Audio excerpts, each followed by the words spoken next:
This story is called The Room That Hears.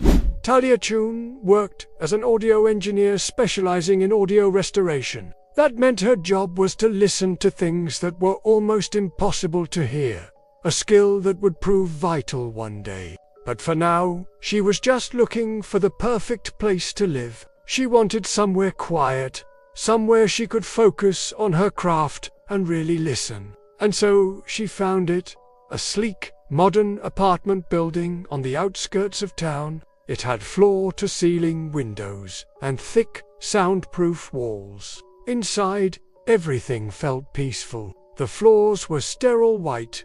The furniture was minimal and clean. She even bought a white noise machine to drown out any unwanted sounds, though there were never any unwanted sounds. It was too perfect, and she soon realized why. After a while, she started hearing strange sounds in the silence, barely audible whispers that seemed to come from the walls themselves.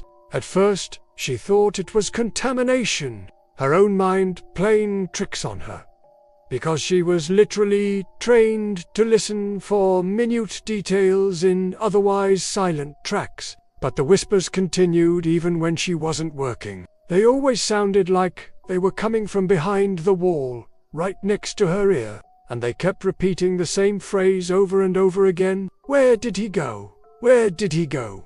Now, you might think this is where the story goes in one direction, but it actually goes in two equally terrifying directions, neither of which involves ghosts or haunting. You see, Talia couldn't help but joke about the situation. She was home alone anyway. So she turned up the volume on her speakers and said aloud, "Say it again," as if she didn't already know the answer.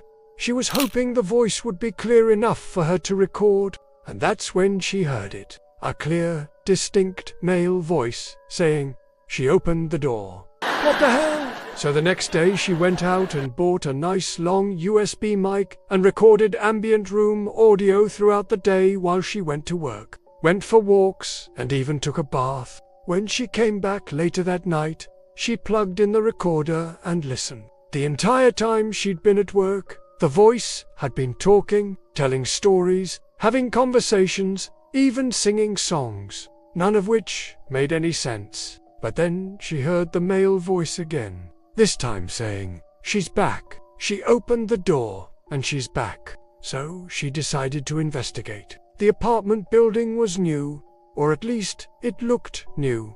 But Talia soon found that it was anything but. She tracked down the architect who designed it and got the building plans, which showed that hers was the only apartment on the 4th floor. But when she overlaid the plans and traced the dimensions of her apartment, she noticed that she was occupying a space that was never built. This was supposed to be room 306.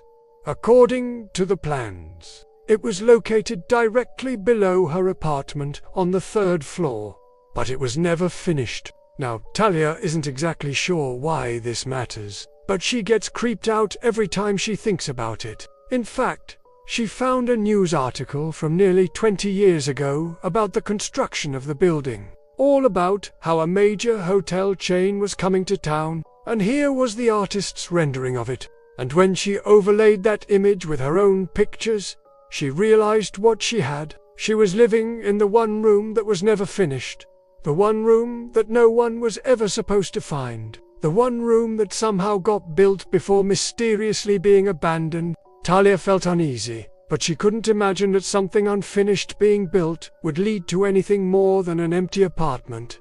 So she dismissed it and moved in. But the voice recordings continued. Now they included screams, wild hand movements, and heavy footsteps pacing around her bed. Then came the final recording. It was the same little girl's voice from before, but this time she was saying something different. "Thank you, thank you, thank you for listening. Please, please, thank you for listening." That was the last thing she ever said. The next day, Talia woke up to her front door opening by itself. The deadbolt was engaged, but the door handle was turning and the door was slowly opening. She stood there, frozen in fear, as the door opened wider and wider until it was finally able to swing completely open. It revealed an empty hallway. The door closed by itself, and Talia turned around to face the desk, expecting to see someone there holding their breath, waiting for her to look away so they could make a run for it. But no one was there. Instead, she saw something that sent shivers down her spine. Sitting in her chair was someone else wearing her headphones, listening to the voice recording. And that's the end of the story. Now here's another scary story about a woman who finds a mysterious box.